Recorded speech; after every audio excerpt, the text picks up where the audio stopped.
Hello friends, welcome back to Edu Mantra. मैं Ravi sir फिर से आपका स्वागत करता हूं और आज हम लोग स्टार्ट करेंगे एक नया चैप्टर और वो चैप्टर है reproductive system. Very interesting and very important, you can see what topic. तो सबसे पहले we have to understand the concept of reproduction. The word reproduction का मतलब क्या है, ओके? तो उससे स्टार्ट करते हैं और उसके बाद में फिर यू कैन सी रिप्रोडक्शन से रिलेटेड बेसिक चीजें पहले आज हम लोग क्लियर करेंगे, so that you can see next video में we have to actually what understand the reproductive system with respect to human. तो हमें अपने रिप्रोडक्टिव सिस्टम को डिटेल में स्टडी करना है, लेकिन पहले हमको कुछ बेसिक चीजें जो है रिप्रोडक्शन से रिलेटेड क्लियर होनी चाहिए, तभी जाके can see we can understand our own reproductive system in much more detail. तो स्टार्ट करते हैं। तो वर्ड रिप्रोडक्शन में ही उसका मीनिंग छुपा हुआ है। देखिए, तो रिप्रोडक्शन में री री का मतलब क्या होता है?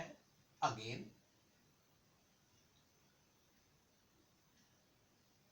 एंड प्रोडक्शन का मतलब होता है फॉर्मेशन, यानी कि something is getting formed again and again. Okay, तो क्या फॉर्म हो रहा है again and again? Okay, young ones जो है, young ones are formed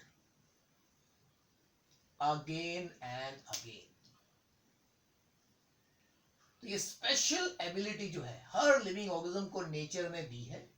तो क्यों दी है उस पर भी हम लोग डिस्कस करेंगे आज। ओके, तो यंग वंस जो है they are formed again and again. तो it is the ability of the organism to produce the young ones again and again.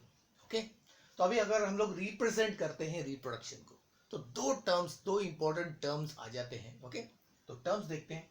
तो पहला टर्म आएगा आपका, जिसको हम लोग कहते हैं पेरेंट्स। तो be careful, parents. So the first you can see term comes into picture is the parent, and parents they produce the young ones जिनको कहते हैं progeny। तो these are the two keywords जब हम लोग reproduction की बात करते हैं। ओके, तो parent give rise, they give rise to progeny। अभी पेरेंट्स और प्रोजेनी, इसको हम लोग अभी डिफाइन कैसे करेंगे? तो पेरेंट्स किसको कहेंगे? तो हु आर द पेरेंट्स? तो पेरेंट्स को अलग अलग तरीके से हम लोग डिफाइन कर सकते हैं। तो एक अच्छा सबसे कैन सी इजी तरीका है। तो पेरेंट्स किसको कहेंगे? तो दे आर द एग्जिस्टिंग, पहले से मौजूद, एग्जिस्टिंग मैच्योर ऑर्गेनिजम्स। तो पहले से जो मौजूद यू कैन सी ऑर्गेनिजम्स है, कंडीशन है दे शुड बी मैच्योर। तो मैच्योर इन व्हाट सेंस? तो they should be able to reproduce. तो reproductive you can see ability उनके पास होनी चाहिए। एंड देन जब वो अपने इस एबिलिटी को यूज करते हैं, okay, by well defined process. तो हर लिविंग ऑर्गेनिज्म का अपना यूनिक तरीका होता है जिससे वो यंग वंस को क्रिएट करते हैं। ओके, तो जो नए यंग वंस तैयार होते हैं उनको कहते हैं प्रोजेनी। तो progeny are the new young individuals. तो progeny are the new young individuals जो पेरेंट्स जो है वो क्रिएट करते हैं। तो parents are the creator and progeny are the, you can see, things which are created. तो this is very unique character of the living world. तो हर लिविंग ऑर्गेनिज्म जो है, मैं हूं, आप हो, अगर हम लोग क्रिएट हुए हैं, it is because of the parents and they have actually performed an important, you can see what process, जिसको रिप्रोडक्शन कहते हैं, और उसकी वजह से हम आज एग्जिस्ट करते हैं। तो parents give rise to what? Progeny. तो इसको अगर थोड़ा और यू कैन सी हम लोग ब्रॉड करते हैं, तो पेरेंट्स को हम लोग कह सकते हैं one particular generation, one generation and one generation जब रिप्रोड्यूस करते हैं तो उससे बनता है नेक्स्ट जनरेशन। तो progeny represents the next generation.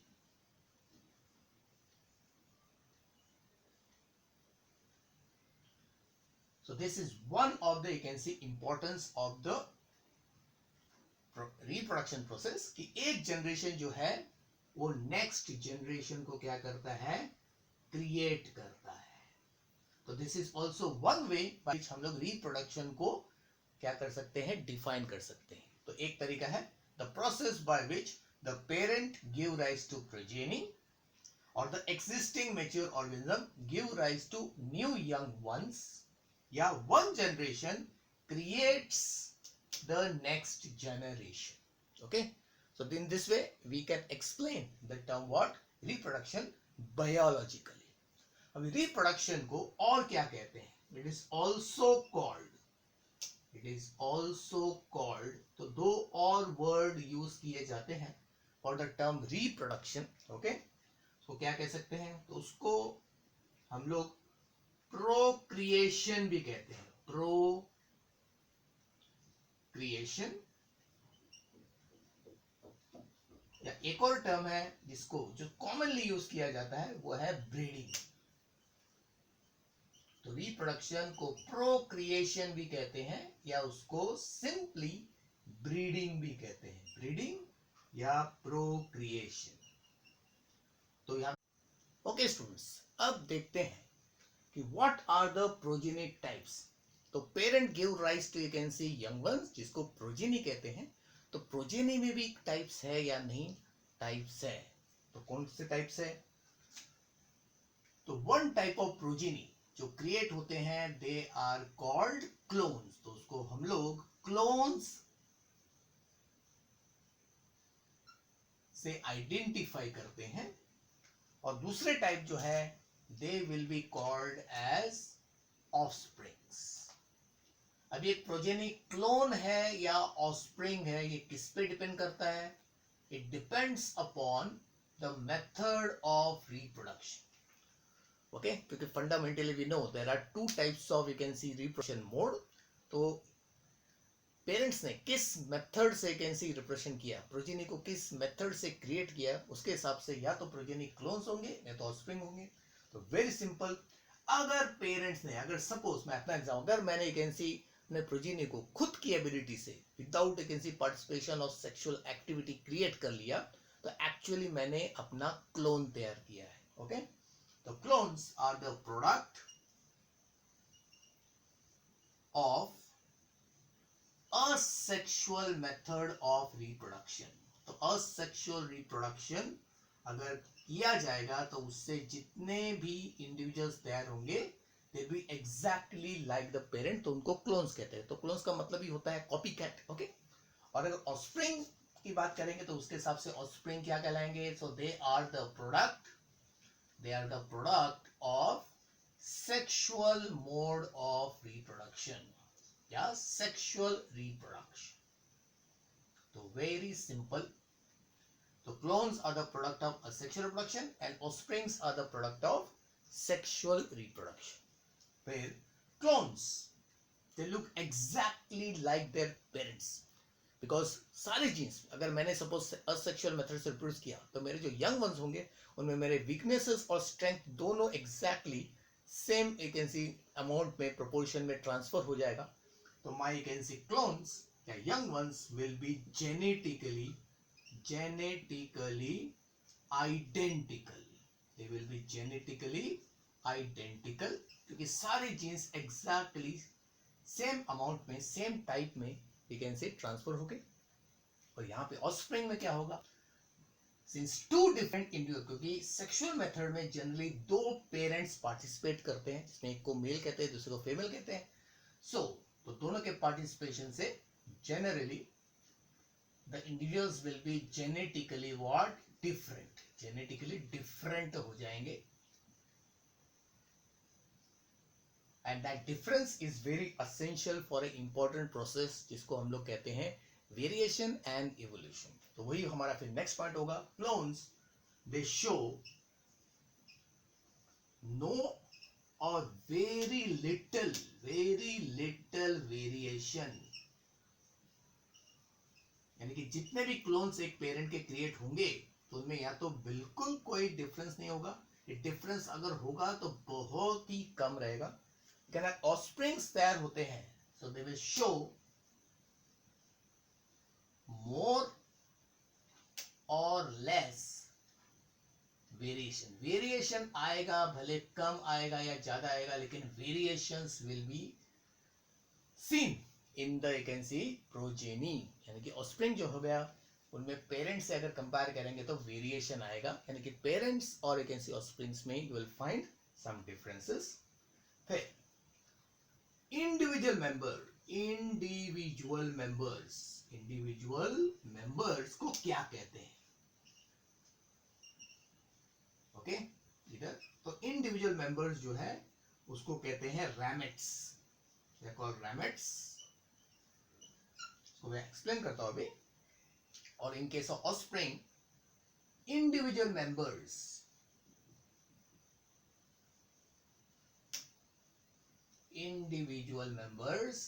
they are called what? Siblings. इसको भी मैं अभी डायग्रामेटिक आपको एक्सप्लेन करता हूं। ओके, फॉर एग्जाम्पल देखिए, सपोज ये एक पेरेंट है, दिस इज पेरेंट, और इसने रिप्रोडक्शन किया और जिससे 4 यू कैन सी प्रोजेनी तैयार हुए, 4। This is first one, this is second one, this is third one and this is fourth one, तो 4। ओके, तो चलिए, ये है आपका parent, and this parent had given rise to 4 young ones. Okay, मतलब ये उसकी प्रोजेनी हो गई। अभी ये प्रोजेनी क्लोन्स है या ऑफस्प्रिंग है, वो डिपेंड करता है कि इस पेरेंट ने किस मेथड से रिप्रोडक्शन किया है। अगर इस पेरेंट ने असेक्सुअल मेथड यूज किया तो ये सारे के सारे जो इंडिविजुअल्स हैं they will be called as clones. तो क्लोन्स तब कहलाएंगे जब they will be produced by asexual mode से या मेथड से। ओके, तो ये देखो, तो ये इसका क्लोन है, ये इसका क्लोन है, ये इसका क्लोन है, ये इसका क्लोन है, यानी कि चारों जो है इस पेरेंट का क्लोन है। फिर आपस में एक दूसरे के क्या रहेंगे? आपस में एक दूसरे के ये आपस में रहेंगे रैमिट्स, तब ये आपस में रैमिट्स कहलाएंगे। ओके, फिर अगर इसी पेरेंट ने इन इंडिविजुअल्स को क्रिएट किया by you can see what sexual method, तब ऑफस्प्रिंग कहलाएंगे। तो सेक्सुअल मोड अगर यूज किया तो they will be now called as offsprings. फिर आपस में ये एक दूसरे के क्या कहलाएंगे? आपस में ये एक दूसरे के कहलाएंगे सिबलिंग्स। तो this is the technical difference between the clones and the offsprings. Now students, after understanding the meaning of the term reproduction and the parent and progeny, उनका relationship, progeny का type, now how to define the process of reproduction? तो board पे आपको दिख रहा है, the most perfect definition of reproduction can be the process by which living organism propagate and perpetuate। तो दोनों का मीनिंग जो है वो बहुत ही इंपॉर्टेंट है, बिकॉज दीज टू प्रॉपर्टी जो है ये लिविंग ऑर्गेनिज्म में रिप्रोडक्शन की वजह से ही आती है। तो इसका मतलब क्या है अभी हम लोग अंडरस्टैंड करेंगे, क्योंकि इसके बाद में हम लोग अभी देखेंगे कि रिप्रोडक्शन का सिग्निफिकेंस क्या है। तो the process by which living organism propagate and perpetuate, कैसे? तो प्रोपगेट कैसे करते हैं, परपेचुएट कैसे करते हैं? प्रोपगेट का मतलब क्या है, परपेचुएट का मतलब क्या है, अभी बताता हूं मैं आपको। by giving rise to new individuals which are similar to themselves, यानी कि जैसे पेरेंट रहेंगे, यानी कि cat will give rise to what? Kittens, यानी कि young cat only. Dog will give rise to what? You can see puppies only. You can see cat will not give rise to what? Dog, and dog will not give rise to what? Cat. So that is very unique property of what? Reproduction. तो हर organism जो reproduce करता है अपने जैसा, you can see similar, तो similarity जो है वो डिपेंड करता है कि कौन से मेथड से यू कैन सी रिप्रोडक्शन किया है। अगर सेक्सुअल मेथड यूज किया है तो सिमिलैरिटी कम रहेगी, और अगर कैन सी असेक्सुअल मेथड से रिप्रोड्यूस किया है तो सिमिलैरिटी ज्यादा रहेगी, आइडेंटिकल रहेगा। ओके, नाउ तो ऑन दिस बेसिस हम लोग अभी रिप्रोडक्शन के सिग्निफिकेंस को अंडरस्टैंड कर सकते हैं। सिग्निफिकेंस, तो सिग्निफिकेंस इसको हम लोग इंपॉर्टेंस भी कहते हैं, because reproduction is one of the most important phenomena of every living organism. Almost every living organism, कुछ ऑर्गेनिज्म को छोड़ के बाकी सारे ऑर्गेनिज्म जो क्रिएट होते हैं यू कैन से, वो रिप्रोडक्शन की वजह से ही क्रिएट होते हैं, और वो नए यंग वंस को भी रिप्रोडक्शन की वजह से ही क्रिएट कर पाते हैं। ओके, तो पहला सिग्निफिकेंस क्या है? द फर्स्ट सिग्निफिकेंस है इट हेल्प्स टू प्रोपोगेट। तो प्रोपोगेट का मतलब क्या होता है? Increase the population. तो पॉपुलेशन अगर किसी भी इंडिविजुअल को इंक्रीज करना है तो उसको रिप्रोडक्शन ही करना पड़ेगा। तो reproduction is only method by which we can increase the population. Second क्या है? It helps to perpetuate. तो परपीचुएट का मतलब क्या होता है? To maintain species type. Species type यानी कि जैसे अभी मैंने आपको बताया, cat will give rise to what? Cat only. Dog can give rise to what? Dog only. Humans can give rise to what? Humans. तो हर एक ऐसी स्पीशीज या वैरायटी अपने आप को अगर मेंटेन करना चाहता है तो उसको रिप्रोडक्शन के जरिए कर सकते हैं वो। ओके, यानी कि रिप्रोडक्शन से न केवल there is increase in the population, this sign represents the increase. So I will be using this sign to show the increase. Okay, तो increase the population. दूसरा, to maintain the species type, यानी कि when the dog reproduce, उससे dog का population भी बढ़ता है और उससे उनका species भी क्या होता है? maintain होता है। तो third you can see property क्या है? It is necessary for continuity of life.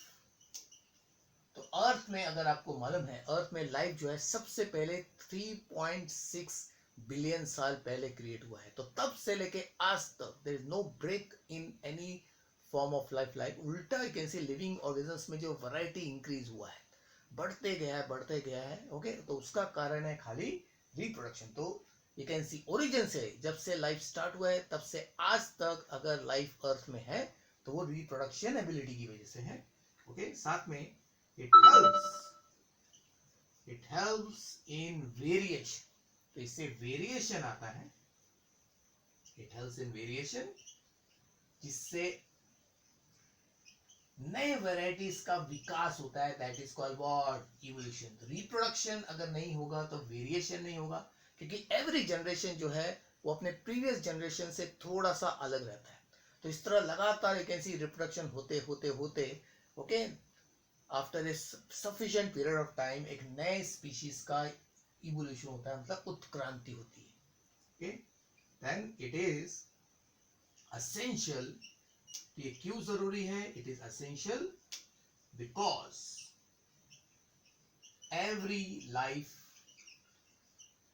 या every living form has fixed life span. तो कोई भी ऑर्गेनिज्म लो वो कंटिन्यूअसली कैसे जिंदा नहीं रह सकता है, भले उसकी उम्र 400, कछुए जो है 400 साल पुराने कैसे रहते हैं, they can actually survive for 400 years। you can see some trees they can survive for more than 500 years, लेकिन one day they are going to get destroyed, they will die। लेकिन डेथ होने से पहले हर ऑर्गेनिज्म के पास एक ability होती है, यानी कि it is the responsibility of every organism कि मरने से पहले they should actually create their young ones. तो अपने जैसा एक यंग वन उनको क्रिएट करना है। Okay, so the significance of you can see reproduction is to propagate, the increase the population, perpetuate करना, to maintain the species type, it is necessary for continuity of life. Then variation होता है reproduction में, क्योंकि parents अपने character को young one में transfer करते हैं, से वेरिएशन आता है, और साथ में उसी से finally evolution process you can C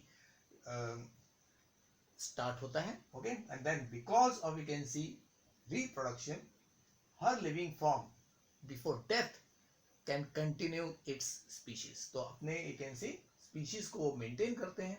okay, because मरने से पहले वो क्या कहते हैं, अपने आप को रिप्रोड्यूस कर देते हैं।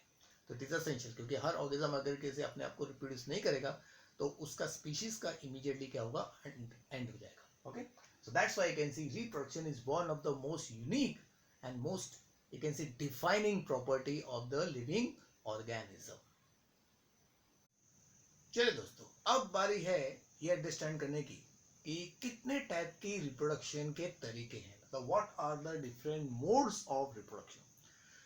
तो रिप्रोडक्शन जो है हर लिविंग ऑर्गेनिज्म का एक नेचुरल एबिलिटी है, जिससे वो अपने पॉपुलेशन को इंक्रीज करता है और अपने स्पीशीज को भी मेंटेन करता है, जो हमने देखा। ओके, अब देखते हैं कि मेन मोड्स कितने हैं। तो जितने भी टाइप के रिप्रोडक्शन के तरीके हैं, तो बहुत सारे वैरायटीज है। एक ऐसी लिविंग ऑर्गेनिजम्स के टाइप के हिसाब से मेथोडोलॉजी में फर्क है। इन सारे मेथड्स को हम लोगों ने दो ब्रॉड कैटेगरी में डिवाइड किया है। तो दो broad category are the fundamental you can see what types. उसमें पहला टाइप जो है जिससे एक्चुअली लाइफ का क्रिएशन हुआ है। ओके, यानी कि लाइफ जब अर्थ में सबसे पहले क्रिएट हुआ था, तो इसी मेथड से एक्चुअली क्रिएट हुआ था, और इसी मेथड से शुरुआत में लाइफ जो है उसका पॉपुलेशन इंक्रीज हुआ, वैरायटीज इंक्रीज हुए। ओके, तो वो है आपका असेक्सुअल मोड या असेक्सुअल मेथड ऑफ रिप्रोडक्शन।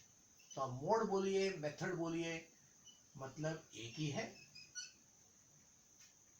और जो दूसरा टाइप है, जो बहुत ही ज्यादा एडवांस टाइप है, क्योंकि बाद में शुरुआत में ये कैन से लाइफ में एक मेजर टाइम तक जो रिप्रोडक्शन लिविंग ऑर्गेनिजम्स के पास था, यानी कि आज भी कैन सी जो सिंपलर लिविंग ऑर्गेनिज्म है, सिंगल सेल वाले, लोअर प्लांट्स, एनिमल्स, फंगस, तो वो इसी मेथड से रिप्रोड्यूस करते हैं।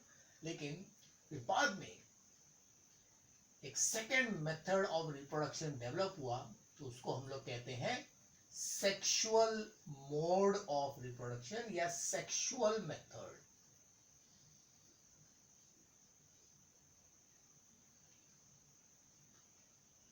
ओके, तो we have to now understand the difference कि कौन से यू कैन सी मेथड को हम लोग असेक्सुअल कहेंगे और कौन से मेथड को सेक्सुअल कहेंगे। तो it is very easy. Okay, तो दोनों वर्ड को हम एनालाइज करते हैं। असेक्सुअल को पहले करते हैं। यहाँ पे का मतलब होता है नॉट, और सेक्स यहाँ पे रिप्रेजेंट करता है सेक्स सेल्स को, जिसको हम लोग गैमेट्स भी कहते हैं। ओके, सो मतलब नो या नॉट, एंड सेक्स मतलब यहाँ पे sexual you can see cells या सेक्स सेल्स, या उसको गैमेट्स कहते हैं, उसको जर्म सेल्स भी कहते हैं। ओके, तो अभी फर्क क्या है, तो यहाँ पे देखो खाली सेक्सुअल मेथड है, मतलब यहाँ पे आपके सेक्स सेल्स जो है दे आर प्रेजेंट। तो फिर बेसिक डिफरेंस क्या है, वो सारे मेथड्स ऑफ रिप्रोडक्शन जिसमें there is no involvement of gametes, जिनमें गैमेट्स का कोई रोल नहीं है। तो अगर गैमेट्स का रोल नहीं है तो there will be no you can see fertilization, तो फर्टिलाइजेशन भी नहीं होगा। तो फर्टिलाइजेशन अगर हमें मालूम है तो उसको हम लोग कहते हैं यूनियन, और अगर फर्टिलाइजेशन नहीं है तो there is no zygote formation, तो there is no zygote formation. Okay, there is one category of you can see reproduction जिसमें न तो गैमेट्स बनते हैं, तो गैमेट्स नहीं बनते हैं तो फर्टिलाइजेशन नहीं होता है, फर्टिलाइजेशन नहीं होता है तो जाइगोट नहीं बनता है। तो इसी बेसिस पे हम लोग असेक्सुअल मेथड को सेक्सुअल मेथड से कंपेयर करते हैं। फिर सेक्सुअल मेथड क्या होगा, नेचुरली एकदम अपोजिट। यहाँ पे सेक्स सेल्स आर इन्वॉल्व्ड, तो देयर इज इन्वॉल्वमेंट, तो यहाँ पे गैमेट्स चाहिए, involvement of what, gametes are essential. बिना गैमेट्स के you can say sexual reproduction is not possible। हाँ, there is some exception। okay, then यहाँ पे fertilization occurs, fertilization होना चाहिए, union होना चाहिए, और fertilization की वजह से finally बनता है zygote formation। तो एक special cell बनता है जिसको कहते हैं zygote formation takes place। okay, तो ये मेन डिफरेंस है। तो सिंपल डिफरेंस अगर देखेंगे असेक्सुअल मेथड मतलब यहाँ पे सेक्स सेल्स या गैमेट्स का कोई लेना देना नहीं है, लेकिन सेक्सुअल मेथड में हमको सेक्स सेल्स, स्पेशल सेल्स को क्रिएट करना पड़ता है। ओके, तो अभी हम लोग इस बेसिस पे हम लोग असेक्सुअल और सेक्सुअल को हम लोग क्या करेंगे, कंपेयर करेंगे। तो कंपेयर करने के लिए अभी डेफिनेशन हम लोग आसानी से लिख सकते हैं। तो व्हाट इज द डेफिनेशन? मैं लिखता हूं द मोड ऑफ रिप्रोडक्शन, यानी कि रिप्रोडक्शन का वो तरीका या मेथड इन विच, जिसमें न्यू इंडिविजुअल्स यानी कि young ones are produced without union of gametes, यानी कि जहां पे यूनियन ऑफ गैमेट्स होता ही नहीं है, और विदाउट, इसका सिंपल मतलब है विदाउट जाइगोट, मतलब जाइगोट नहीं बनता है। ओके, तो बेसिकली जो जितने भी असेक्सुअल मेथड है उनमें जाइगोट फॉर्मेशन नहीं होता है। तो अभी सेक्सुअल मेथड को कैसे करेंगे?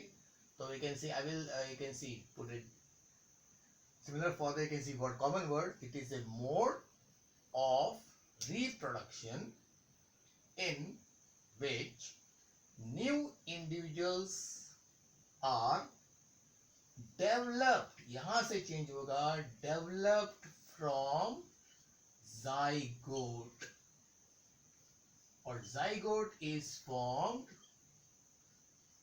by union of gametes। तो यूनियन ऑफ गैमेट होता है, यानी कि there are special cells which are formed, जिनके यूनियन से या कॉम्बिनेशन से जाइगोट बनता है। तो की वर्ड है यहाँ पे, जाइगोट जो है वो नहीं फॉर्म होता है, और यहाँ पे जाइगोट जो है वो फॉर्म होता है। ओके, तो या तो जाइगोट, अगर आप जाइगोट की बात करोगे तो ऑटोमेटिकली क्या है, गैमेट्स इन्वॉल्व हो जाते हैं, क्योंकि जाइगोट जो है वो गैमेट्स से ही तैयार होते हैं। So what is the main difference? Asexual method में सेक्स सेल्स का कोई लेना देना नहीं है, लेकिन सेक्सुअल मेथड में आपको सेक्स सेल चाहिए। सेक्स सेल्स को गैमेट्स भी कहते हैं, और you can C sexual method में दो टाइप के सेक्स सेल्स होते हैं, एक मेल जिसको जनरली स्पर्म्स कहते हैं, और फीमेल जिसको एग कहते हैं, जनरली ज्यादा करके एनिमल्स में। ओके, तो जहां पे स्पर्म्स और एग्स का इन्वॉल्वमेंट हो गया, ओके, तो वहां पे सेक्सुअल मेथड आ गया। तो even in plants male gametes और you can see female gametes जो है वो प्रोड्यूस होते हैं, जिससे उनका सेक्सुअल रिप्रोडक्शन होता है। स्टूडेंट्स, चलिए अब बारी है देखने की कि सेक्सुअल और असेक्सुअल मेथड में क्या डिफरेंस है।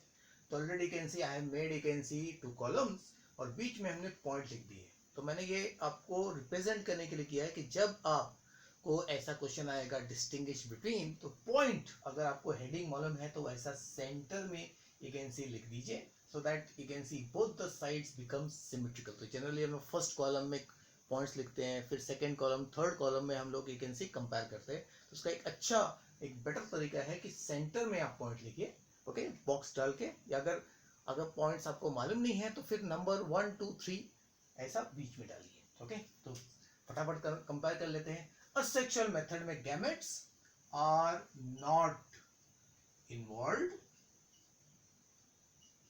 so therefore there is no zygote। तो gamete नहीं होगा तो zygote कैसे होगा? इन sexual method की बात करेंगे तो उसमें क्या होगा, gametes are involved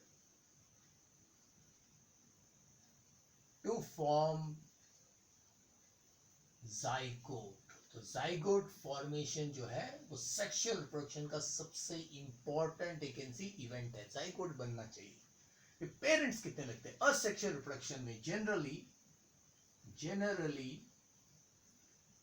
one parent, एक ही इंडिविजुअल जो मैच्योर है वो असेक्सुअल रिप्रोडक्शन से डायरेक्ट प्रोजेनी को तैयार कर सकता है। ओके, तो देयरफॉर इस कंडीशन को कहते हैं यूनिपेरेंटल, मतलब single parent. Uni mean single, तो एक ही पेरेंट लगता है। लेकिन सेक्सुअल रिप्रोडक्शन के लिए generally you can see what, 2 parents लगते हैं, generally 2 parents.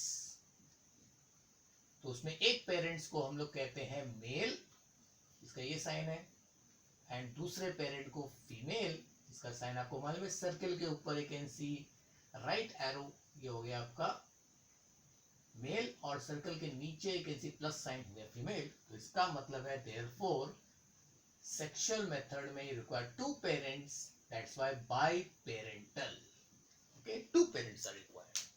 Then progeny type जो है, they are in case of asexual, जो पहले हमने देख लिया, they are you can see genetically identical, यानी कि पेरेंट जैसे ही होते हैं, therefore उनको कहते हैं क्लोन्स,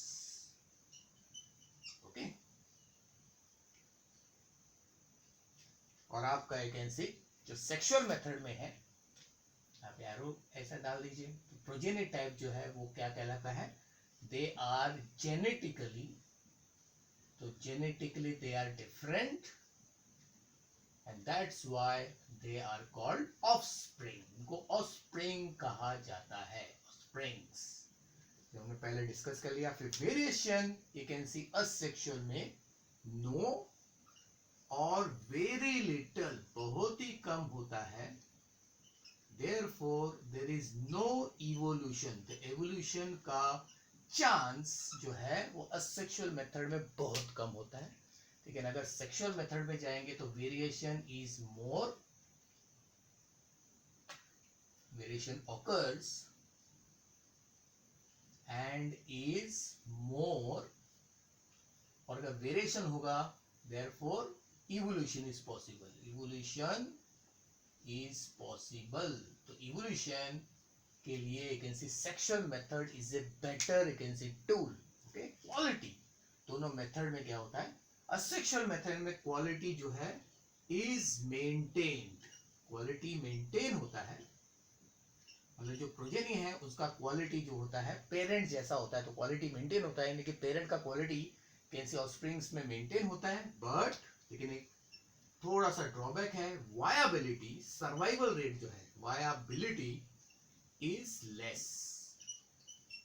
लेकिन अगर आप सेक्सुअल मेथड की बात करेंगे जहां पे दो पेरेंट्स का इन्वॉल्वमेंट होता है, तो जो बेबी है उसमें दोनों पेरेंट के अच्छे क्वालिटी आते हैं, इसके लिए यहां पे क्या होता है, आपका quality is improved, quality is improved, and viability जो है कंपैरेटिवली, वायबिलिटी मतलब survival ability is more, okay. तो दैट्स व्हाई मेनी ऑर्गेनिज्म क्या है, उनके पास दोनों मेथड है, वो असेक्सुअल और सेक्सुअल दोनों मेथड से क्या करते हैं, रिप्रोड्यूस करते हैं, ओके। तो you can see next session में यू कैन सी मैं आपको ठीक से एक्सप्लेन करूंगा, ओके, असेक्सुअल और सेक्सुअल मेथड के यू कैन सी एडवांटेजेस और व्हाट डिसएडवांटेज। डिवीजन देखते हैं, तो यहाँ पे असेक्सुअल मेथड के लिए सिंपल मेथड होता है डिवीजन के लिए, और वो होता है आपका माइटोसिस या अमाइटोसिस। तो सिंपल, जिस इसके से डिवीजन से लिविंग ऑर्गेनिज्म के नए सेल्स बनते हैं, सोमैटिक डिवीजन भी कहते हैं उसको, नॉर्मल सेल डिवीजन, उसी मेथड से कैन सी, उसी का एक मॉडिफिकेशन है सेक्सुअल मेथड। लेकिन अगर आपको सेक्सुअल कैन सी रिप्रेजेंट करना है तो इट इन्वॉल्व्स एक स्पेशल डिवीजन होता है, इन्वॉल्व्स मियोसिस। तो मियोसिस डिवीजन करना पड़ता है, क्यों, बिकॉज हमें तैयार करना है फॉर्मेशन ऑफ व्हाट, गैमेट्स। तो आपको गैमेट्स बनाना है अगर, तो आपको मियोसिस करना पड़ेगा। फिर रेट, अगर स्पीड देखेंगे, देखिए यंग वन की स्पीड से एक्चुअली तैयार होते हैं, तो rate is your faster with large number of what, progeny. तो प्रोजेनी का नंबर यहाँ पे बहुत ज्यादा तैयार किया जा सकता है, ओके, यानी कि पॉपुलेशन को अगर आपको रैपिडली इंक्रीज करना है तो असेक्सुअल मेथड इज बेटर, और आपका सेक्सुअल मेथड में जो रेट है वो है slow and with laser number of what, progeny. जो नंबर ऑफ इंडिविजुअल्स जो है यहाँ पे एज कंपैरिजन कर रहे हैं हम लोग, तो comparatively can see sexual method में कम इंडिविजुअल्स तैयार होते हैं per unit of time, okay. Time से, अगर रेट हमेशा टाइम से कंपेयर किया जाता है। और जनरली तो असेक्सुअल मेथड किसमें पाया जाता है, जितने भी यूनिसेलुलर है, यूनिसेलुलर एंड लोअर ऑर्गेनिजम्स, तो जितने भी लोअर सिंपल ऑर्गेनिजम्स हैं वो असेक्सुअल मेथड यूज करते हैं, ओके। और सेक्सुअल मेथड जनरली पाया जाता है in higher plants and animals, okay, generally. तो इसका मतलब ये नहीं है कि ये जो यूनिसेलुलर है, लोअर ऑर्गेनिज्म है, वो सेक्सुअल मेथड से रिप्रोड्यूस नहीं कर सकते हैं। तो मैं आपको अभी एक ऐसी जनरल बात बताता हूँ कि अगर आप कोई भी ऑर्गेनिज्म लो तो उसको हम लोग 3 कैटेगरी में डिवाइड कर सकते हैं। कुछ ऑर्गेनिज्म ऐसे हैं जिनका मेन मेथड क्या है, असेक्सुअल मेथड है, यानी कि वो असेक्सुअल मेथड से ही रिप्रोड्यूस करते हैं, ओके। कुछ ऑर्गेनिज्म है जैसे हम लोग, तो हम लोग एक ऐसे ह्यूमंस हो गए या हायर एनिमल्स जो हैं वो खाली सेक्सुअल मेथड से ही रिप्रोड्यूस कर पाते हैं, ओके। और सेक्सुअल मेथड से रिप्रोडक्शन किसी बहुत ही रेयर होता है, ओके। लेकिन ज्यादा करके ऑर्गेनिज्म, एग्जांपल प्लांट्स हो गए, एल्गीज हो गए, okay, even you can C bacteria and many unicellular forms, उनका मेन मेथड भले असेक्सुअल होगा, लेकिन उनका लाइफ का एक यू कैन सी जो सेगमेंट होता है लाइफ का, लाइफ साइकिल में एक जो पार्ट होता है वो सेक्सुअल मेथड होता है। यानी कि उनके पास दोनों मेथड होते हैं, सेक्सुअल भी और व्हाट एसेक्सुअल भी, ओके। तो अलग अलग कंडीशन में वो सेक्सुअल और असेक्सुअल मेथड दोनों को यूज करके अपने पॉपुलेशन को इंक्रीज करते हैं। तो वो कैसे, जब कंडीशन अच्छा रहेगा तो वो असेक्सुअल मेथड से रिप्रोड्यूस करते हैं, अपने क्वालिटी को मेंटेन करते हैं, और जैसे यू कैन सी उनको इंप्रूवमेंट की जरूरत पड़ती है तब वो सेक्सुअल मेथड यूज करते हैं। तो दोनों काम हो जाता है, क्वालिटी मेंटेन भी होता है और क्वालिटी क्या है, इंप्रूव भी हो जाता है। तो जिससे सर्वाइवल रेट जो है वो बढ़ जाता है, because main M of reproduction दो है आपका, increase the population and maintain the quality, okay, maintain the species type, okay, and improvement of the you can see next generation. Okay students, so with this I will end today's you can see session, okay. So you can see next session में I will you can see introduce with the you can see aspects of the human reproduction, क्योंकि इस chapter में आपको human reproduction के different aspects को, okay, right from the system, तो human you can see reproductive system है आपका, दोनों मेल और फीमेल, इसको स्टडी करना है। उसके बाद में you can see what ever the different main events जो है रिप्रोडक्शन के, उसको स्टडी करना है। तो नेक्स्ट सेक्शन में you can C human reproduction और से related you can C basic concept है, ह्यूमन रिप्रोडक्शन से related basic concepts you can सी को हम लोग स्टडी करेंगे, ओके। Till then